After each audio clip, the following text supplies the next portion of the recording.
This is Air Quality Matters, and welcome back to part 2 of my conversation with Pawel Wargocki.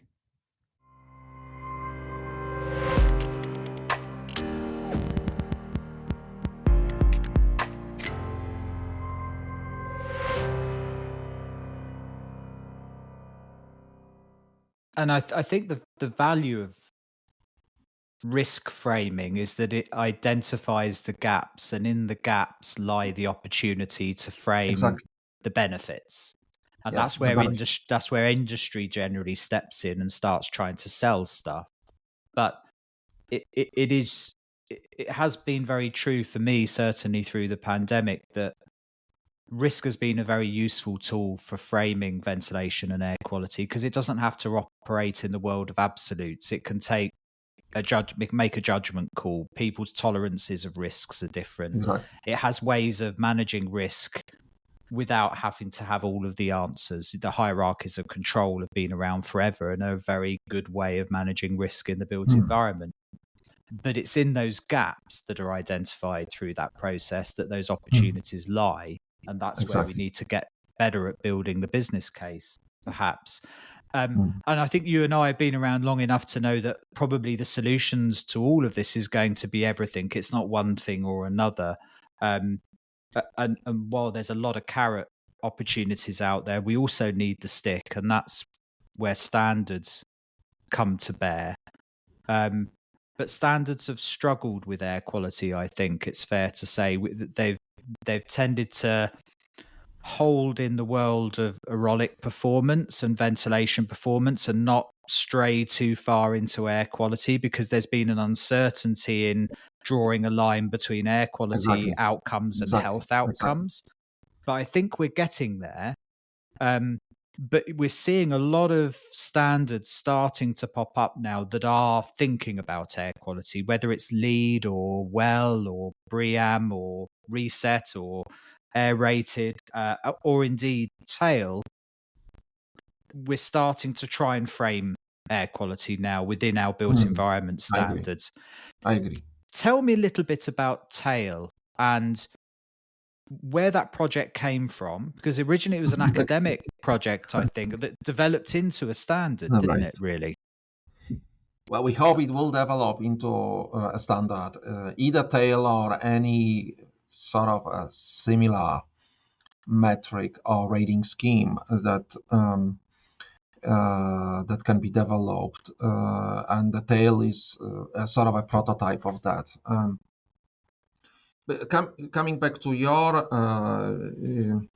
standards of LEED, BREEAM, and all, I think those standards use credit points for assessing air quality, so they do not, or indoor environmental quality generally, so they do not address the actual conditions. In a sense, they only provide the credits for achieving a certain levels, which then it's very difficult to assess how many credits you should get for one type of a solution or another. Although I feel that this is a very important part, that it is integrated in the overall strategy for certification of a building, that that a part of the indoor environmental quality, although very small percentage of the credits is given to this, but there is some credits given. It is important. Sometimes it is forgotten. Today, when we talk about decarbonization, very often the groups that they talk about decarbonization do not even consider indoor environmental quality as an important topic to be discussed. But coming back to TAIL, TAIL is TAIL actually, how to say, it's sort of a random development, or we did not plan it. So I did not have a plan in my research that I need to develop the rating scheme, or we need to develop rating scheme. Although maybe I had it, but in the back of my mind, it was not like my priority. So I have had a lot of discussions with the industry, and the industry was actually complaining about the lack of a possibility to document the effects. And well, always they were referring to productivity or the work efficiency, that they have no any metric that they can document this. So this is why they do not are not introducing this information or applying it in the buildings. But then I started to understand that probably the problem there is more related to the fact that we do not monitor the conditions in a building. So that if we can monitor conditions in a building and compare the conditions in a buildings, and then on top of that levels that we monitor, we can attach some information about the harm that is generated or consequences for learning and productivity, then we will probably be better off and much easier communicate this information to the industry. So the opportunity arose during a project that was called ALDREN. And this project, ALDREN, was the European Commission funded project that actually focused on creating arguments to increase the number of retrofits, deep energy retrofits in office buildings and in hotels. So the idea was to, in which way we can provide the strong arguments that this is the way how that it's a good investment, basically, to do the retrofit. And among many ways, the many arguments that were discussed, one was creating a building passport. One was to avoid the gap between simulation and actual performance.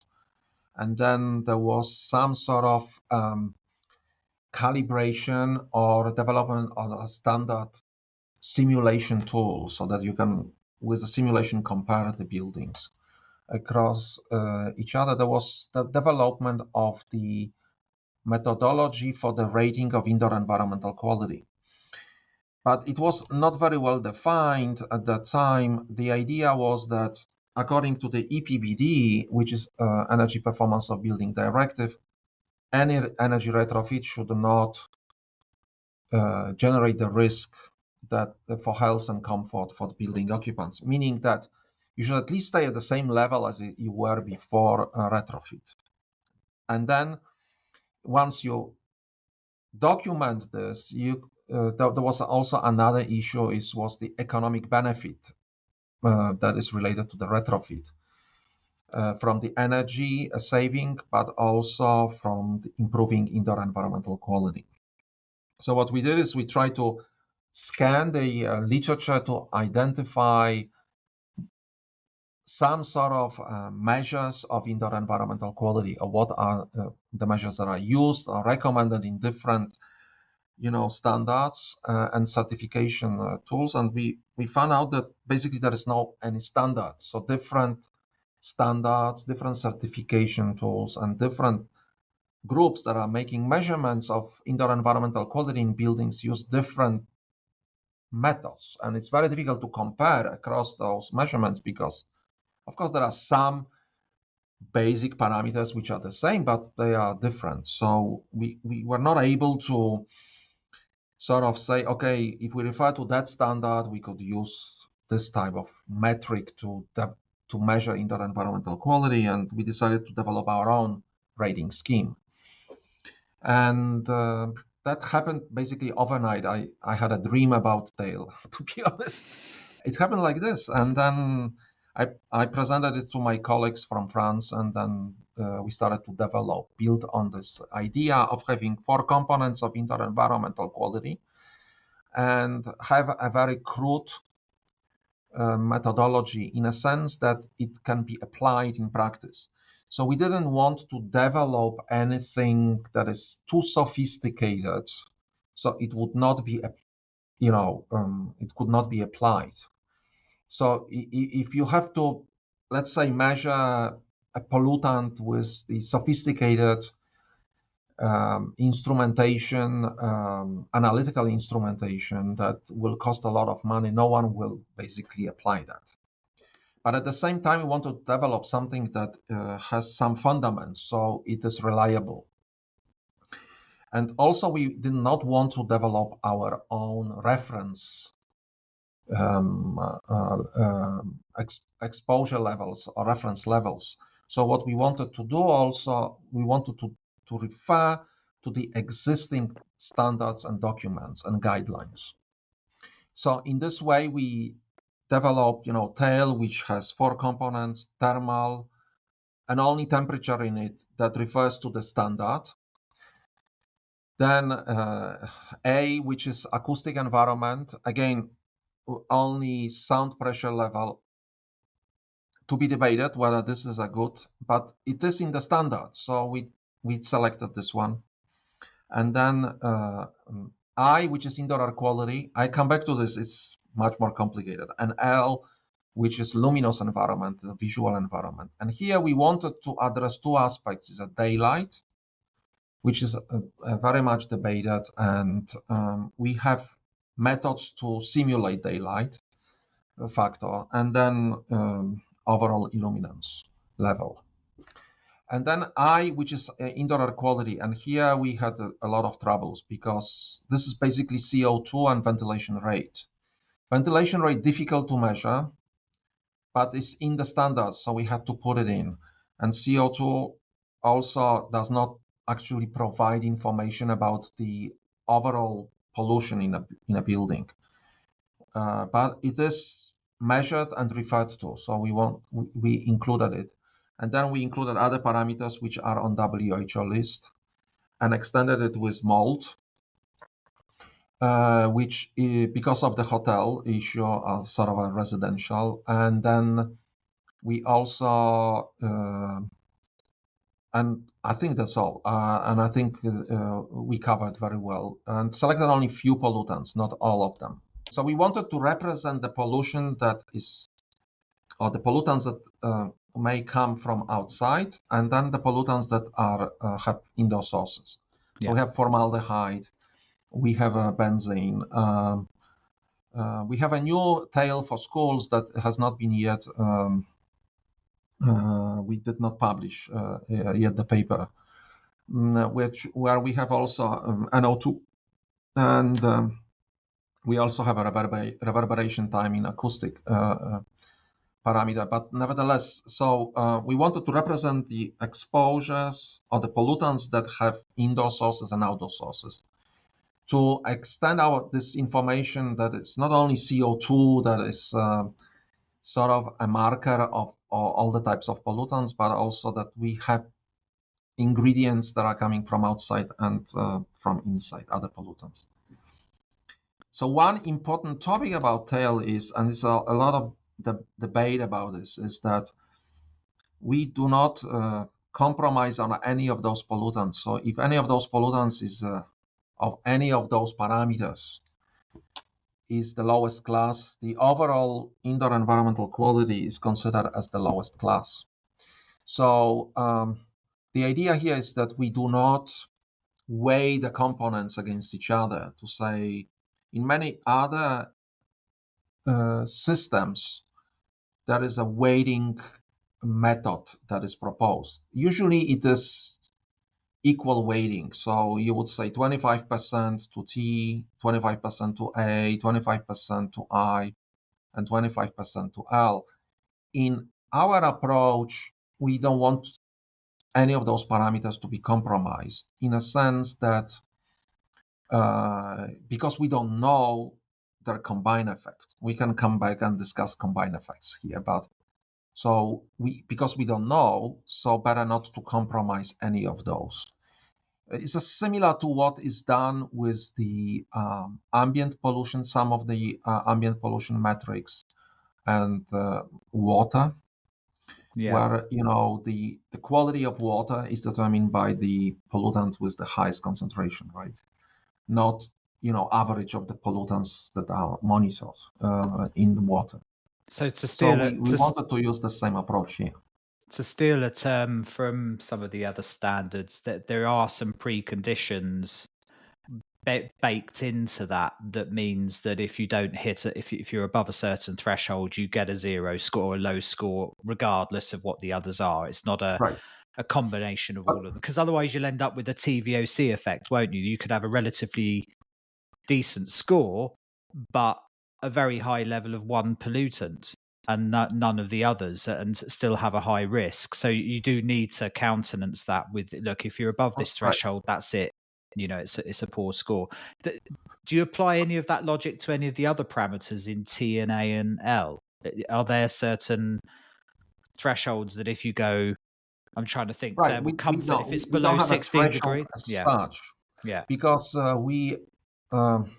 think, except the WHO, I'll have to now recall, but at least what we do is we have a certain bands in which the parameter can occur. So it's not a single threshold approach. So I have participated once in a debate where people were complaining about the red lines that are created. For example, if standard defines 23 degrees, so if you are 23.1, it means what? So you're outside or are you still, so what we created is a band.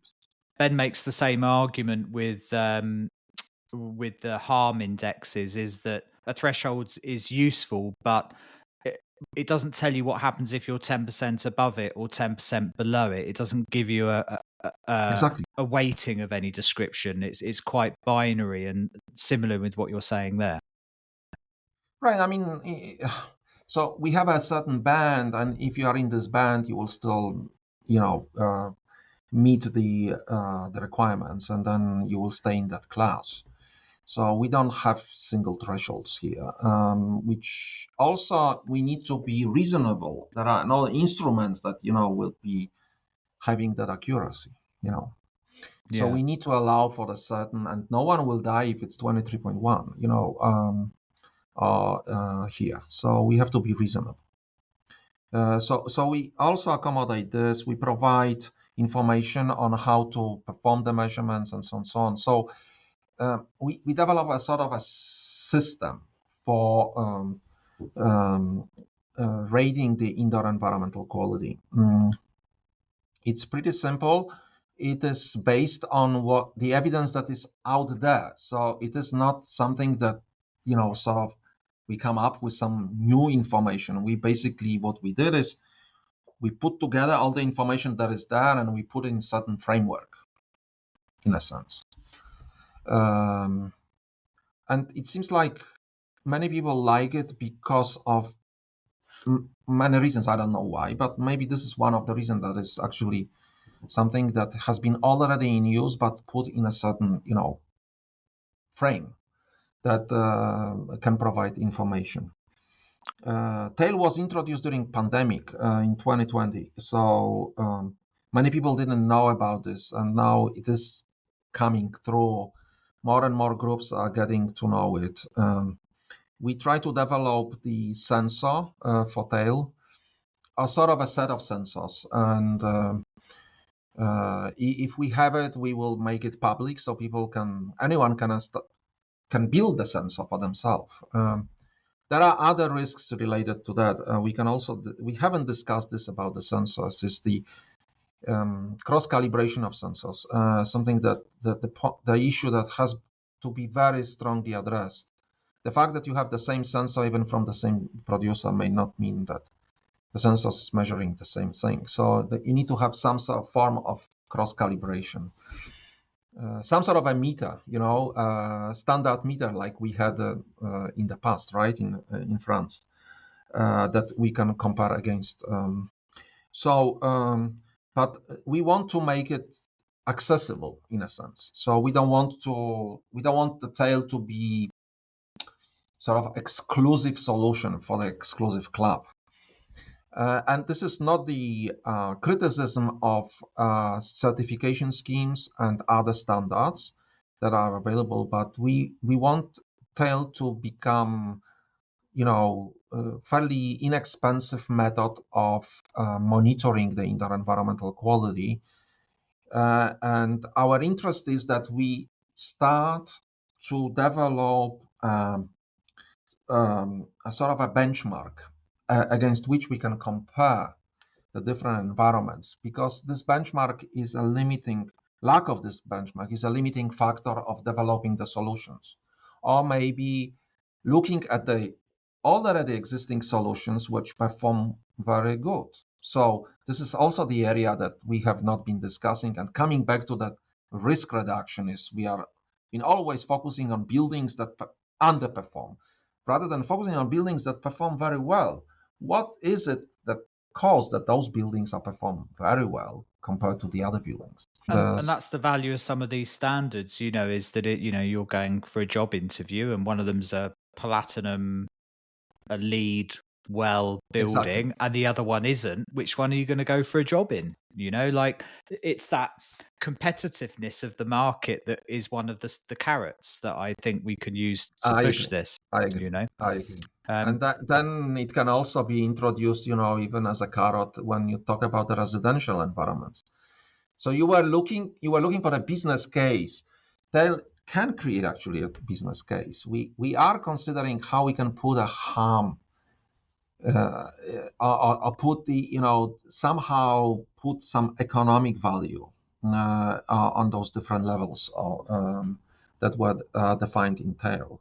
And even if they are small, they can provide maybe sufficient argument sometimes, or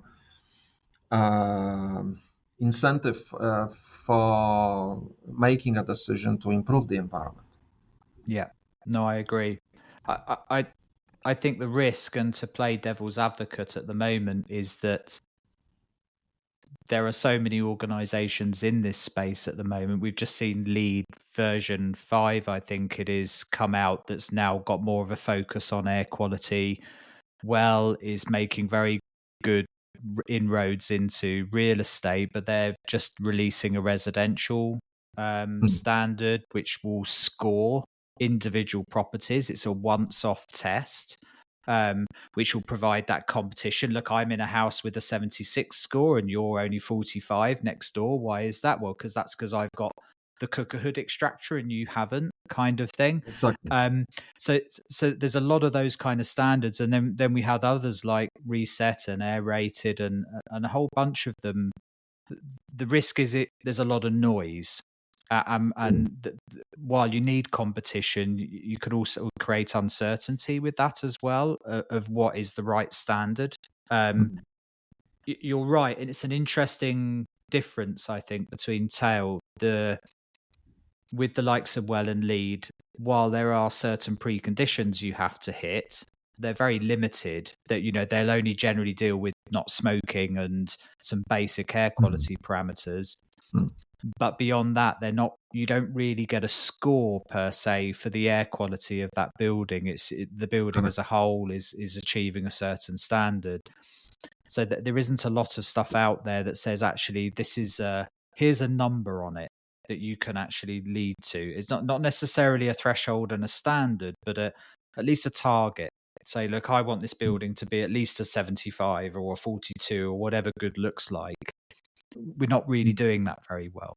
The risk is with industry is that the moment this gets traction and any element of industry sees it as a risk, you find it will come down pretty heavy on it pretty quickly, because they'll think it's going to risk sales of X, Y, or Z.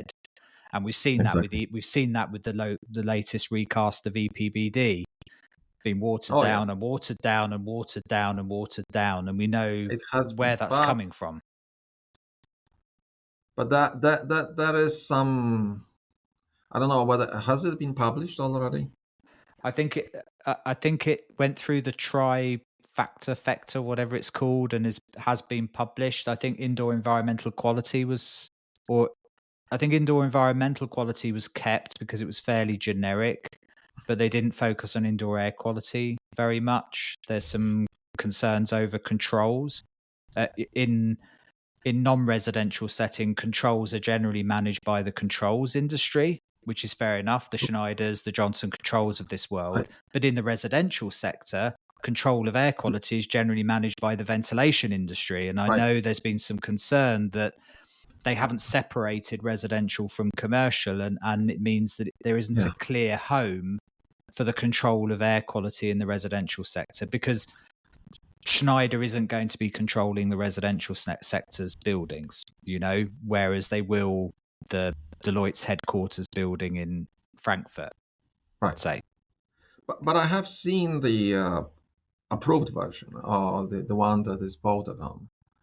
And but I'm not sure whether it's public, so I'm not sure whether I can be talking about it. But that is an important, maybe I can say a few words, is there is an important statement is in this Article 11 that says that each member country shall, and I repeat again, shall develop the measures of indoor environmental quality. So in a sense, there have been debate about whether what was proposed in the earlier version of this article would be approved by different countries. But now those proposed parameters are removed.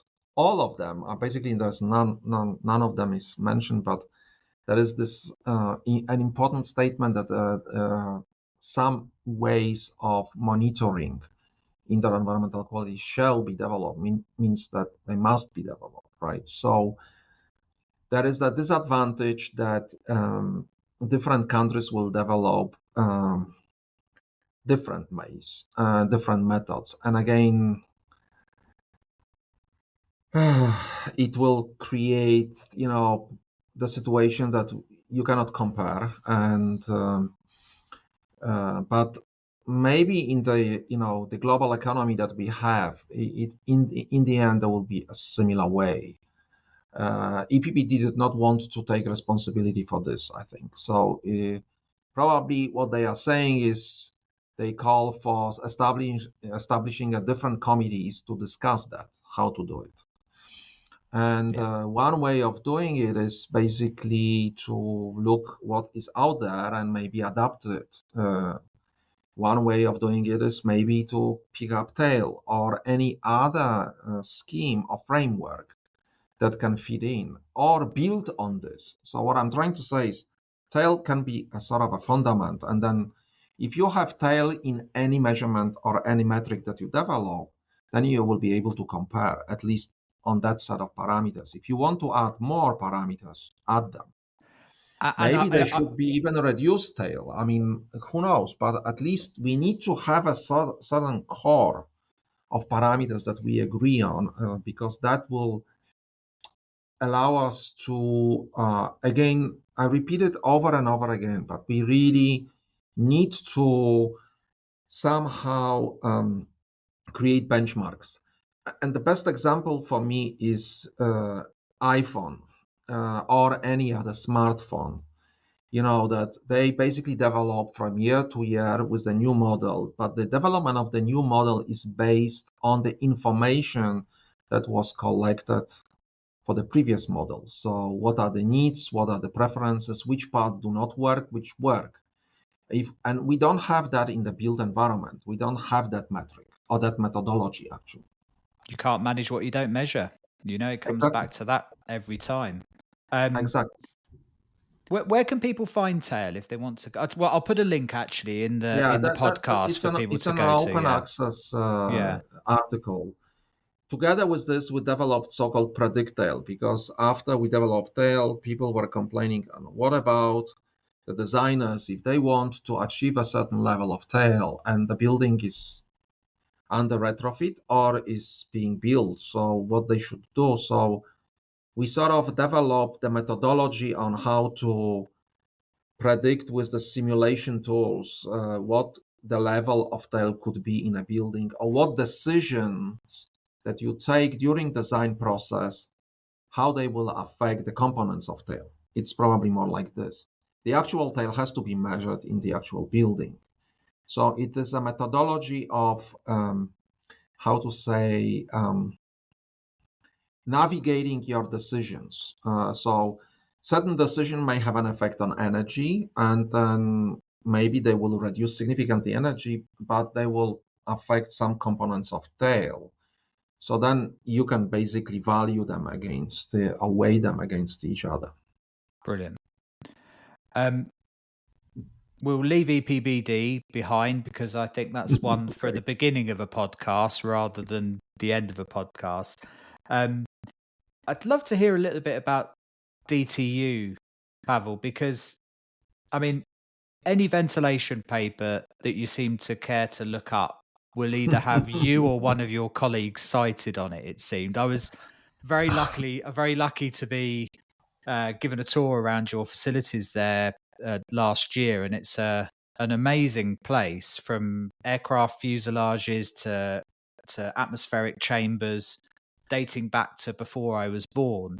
There's an amazing heritage there in DTU, isn't there, on ventilation and air quality? Describe the place to us, because it's hard to picture it. Well, it's located north of Copenhagen, a very beautiful area. There is a huge campus, and there is one building. Its number is 402, and the other one is 412, and where our group is located. In building 412 or 412, we have our facilities, and this embrace like 12 different types of chambers. So we have a classical atmospheric chambers, also climatic chambers. There are a few that are made of stainless steel, and there is one especially developed for the thermal comfort studies. Interestingly, there is still the old chamber for the thermal comfort studies, which is in the building in the past our university was in the city, and there's still in the basement of one of the buildings there is an old chamber, when some of the work on PMV was done actually over there as well. But we don't use it. We use only the chamber here. Then we have 3 larger chambers, in one of them we have a mock-up of Boeing 300 something. I don't remember which number. 837, I think. 837, I think, or something like this. And then there are 2 other chambers which are used now for some energy research, and one is actually converted into the bedroom. Then we have a normal office spaces which were chambers that we called field chambers. These are spaces, normal office spaces that were converted so that they can provide space for the research with human subjects or any other research. And they are not that well controlled as the climatic chambers. So altogether there is 12 of those. And so this is very unique facility in a sense that we can do the fundamental studies, we can do something in between fundamental studies, and actually we can even model now you call it a living lab, sort of this field lab is just a living lab.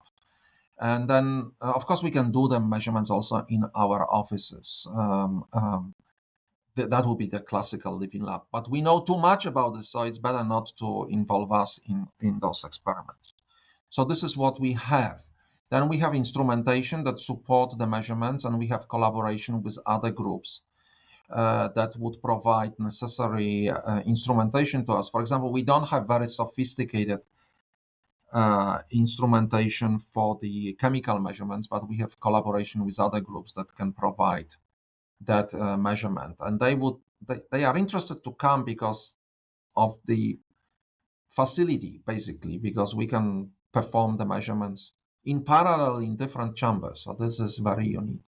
But I think the uniqueness of the group is not only facility, it's also how many people there are that are working on a similar, not on the same, but on a similar topic. So we have like a group of 20 people who are working on the aspects of indoor environmental quality from different points of view. Some people look at the exposure, some people on a human behavior, some on the thermal environment, some of the energy impacts of those.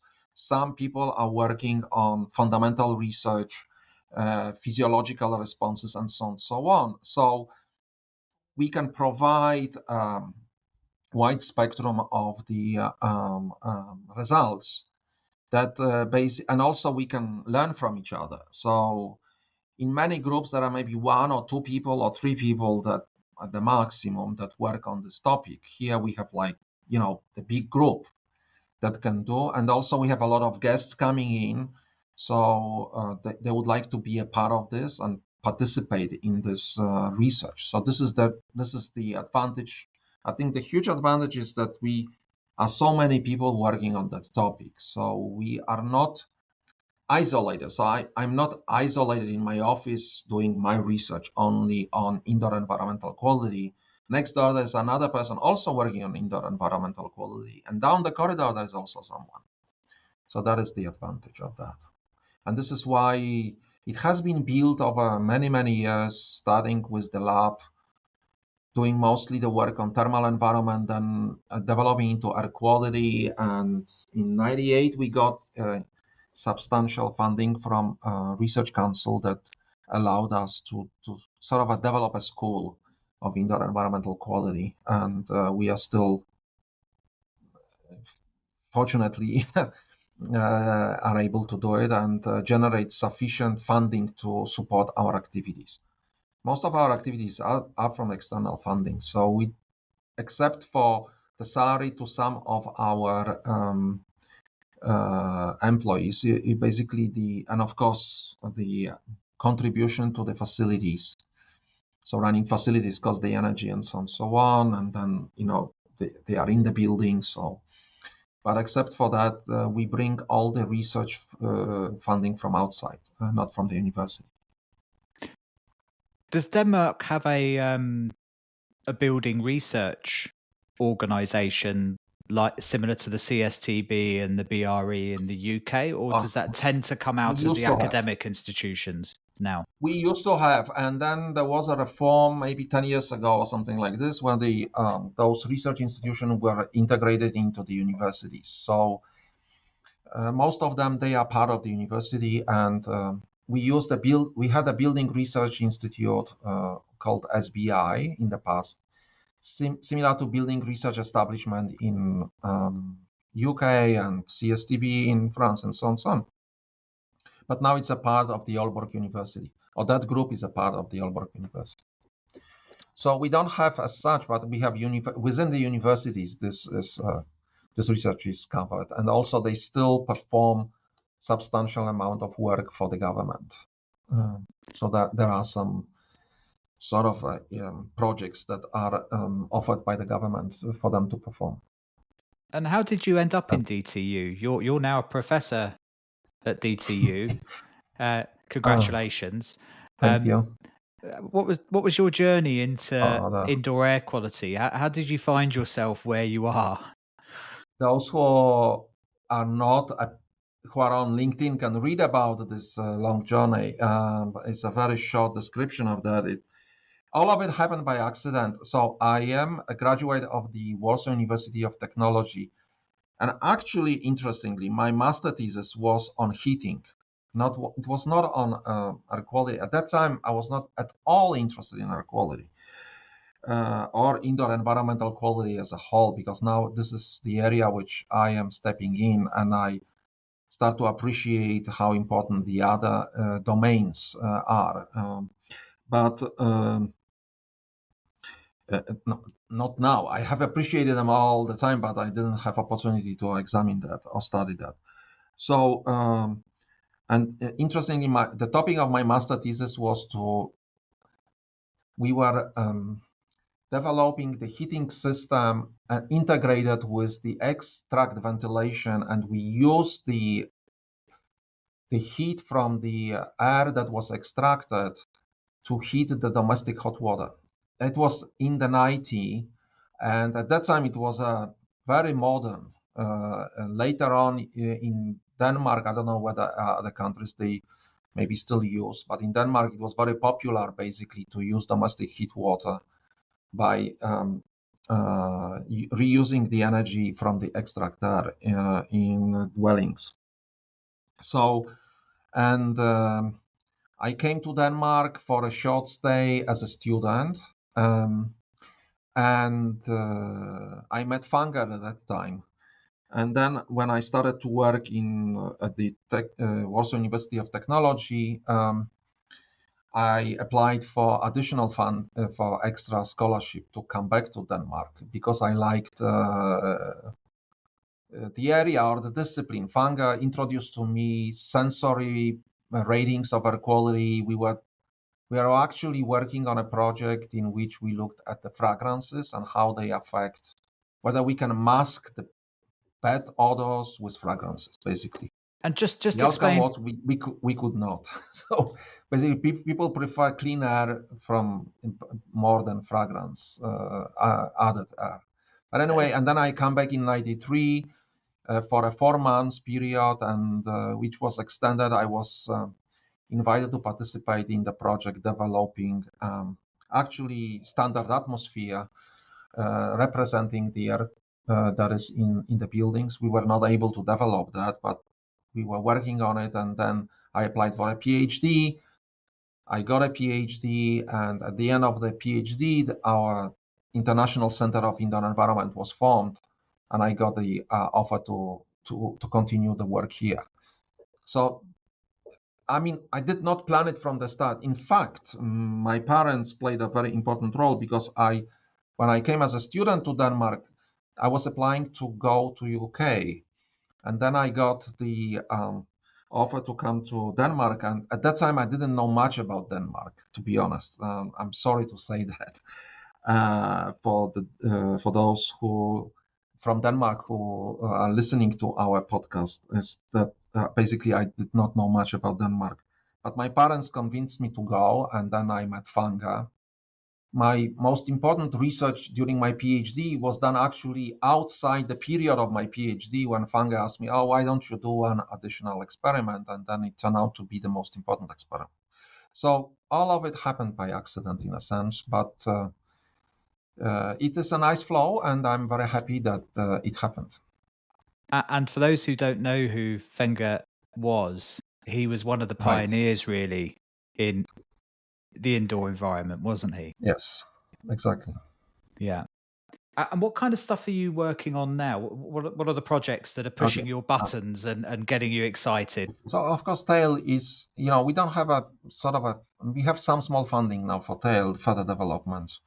So there is a development for TAIL for schools. We have a PhD student in CSTB in France who will be delivering his thesis soon. So we adapted TAIL to schools. We hope that this adaptation is really an important step, and we will present some nice results to document that.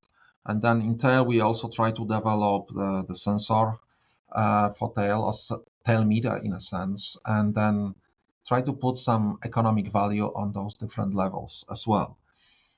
So TAIL is sort of a development that is ongoing. Then I mentioned sleep research. Actually, the last 3 or 4 years that have been very intensive sleep research that was taking place here. We have less activities now on that topic, although there are some students who are interested to perform, so we can do with a smaller resources to continue, where we looked at the effects of ventilation or air quality on sleep quality, and we sort of developed the levels of ventilation that are necessary in bedrooms to avoid the disturbance to sleep.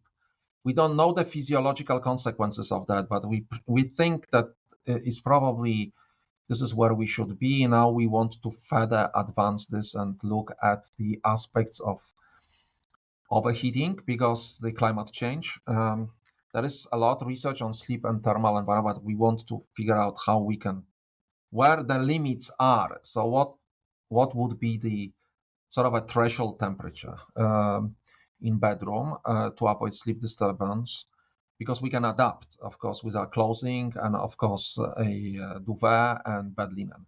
And then also particle pollution. We found that particle pollution is important for sleep. We also look at the low relative humidity. Actually, we are running now the study in which we look at the low relative humidity effects on sleep. Humidity came back to, and there is a lot of discussion about humidity because of the pandemic and the influence or impact of relative humidity on viruses. And then it's open up the debate about what is a low relative humidity level that we accept. Is it 10%, is it 20%, 30%, or 40%, and so on.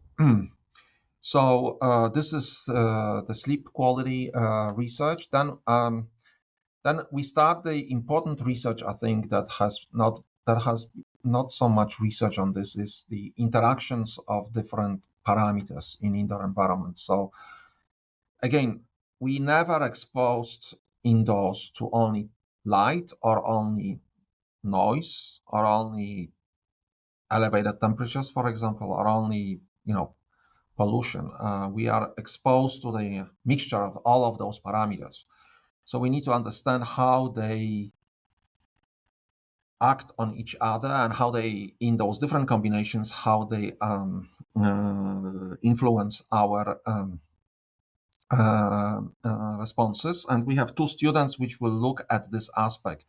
And this is interesting because what we want to understand is the 2 points here. Is one is our limits of adaptation, because if we talk about the energy and reduction of energy use and reducing the impact on climate change of all the solutions that we use in the buildings, we need to understand where are our limits of adaptation with respect to the different parameters in those. And so we will be looking at this, but more in a complex way, in a sense, looking on all the parameters, not only on one parameter. And for this purpose, we will be trying to establish some sort of a model that defines how those parameters interact and affect our cognitive performance. This is a very complicated topic, and we have to be very, prudent, in a sense that define exactly what we want to do here. And we will probably focus only on offices here, maybe with some interest also, look also a little bit on the schools, but mainly on offices, and see under certain conditions of the different indoor environmental parameters, which of them they will be inhibiting and which will be promoting our work, our office work. There is another topic, and I will be speaking about this during my inaugural talk for the professorship, which will be on March 8th, actually, and I intend to have it online. So if you're interested, you can join.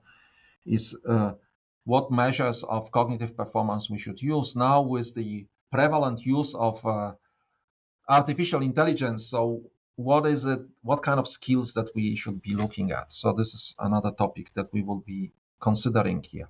And the other topic is more related to creating, again, incentives for improving indoor environmental quality, on how much we are willing to pay for improvements to indoor environmental quality, or how much we are, on the other hand, we can look how much we are able to sacrifice.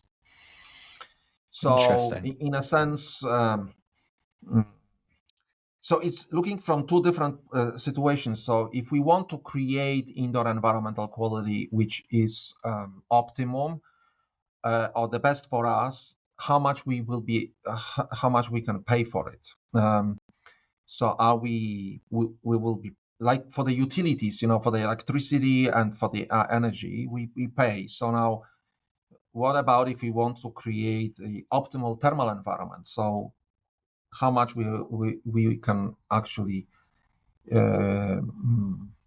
we can pay for it. And then on the other hand, we can think about is where are, again, our limits, of adaptation. So how much we can sacrifice because of the high cost, for example, with no negative effects. So in a sense, if creating the optimal thermal environment, or maybe low temperature that I prefer, will cost me a lot of money, so where is my level of, where is my threshold that I can accept maybe slightly elevated temperatures with no negative consequences for other aspects of life, of course, or well-being, life quality, to avoid not to maybe overcool, for example, or not to overventilate or something like this.